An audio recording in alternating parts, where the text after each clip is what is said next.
nasa huli ang pagsisisi. Yan po ang paksa for today's video at nagsisi na nga ba sila? So yan po ang ating pag-usapan bago natin pagpatuloy ang ating paksa for today's video. Kung bago ka pa lang sa aking channel, please subscribe po, like, and pakit na rin po natin guys ang notification bell upang ma-update po tayo tuwing ako po ay nag-upload patungkol sa Team Kalingap. And please support po natin ang buong Team Kalingap, lalong-lalo na po kila Kalingap Rap at Kuya Balno. So sabi nga nila, karma is real.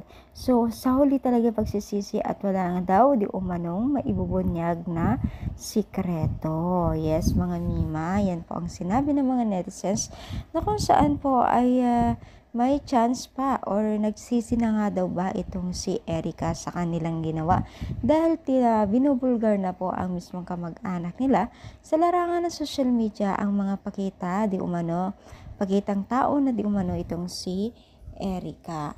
At buti na lang daw ay hindi po nahiwalay itong si Kalingap Edu sa kanya. Kung hindi, mas malaki daw di umano ang magiging problema kung sakaling nasa Team Kalingap pa itong si Erica. Which is totoo naman, di ba? Mas malaki ang problema pag ang ating beneficiaries ay hawak pa rin po ng Team Kalingap. At maganda na rin po yun dahil po ay nakaiwas po sa gulo, no? Kaya sana tuloy-tuloy pa rin po ang ating pagsuporta din sa kanila dahil lalo na po ngayon sobrang-sobra na po ang kanilang pagbibigay ng oras sa mga netizens na deserve, no? So ano yung masasabi dito sa ating pag-support today's video? I-comment down dito sa baba at palike po ang ating video.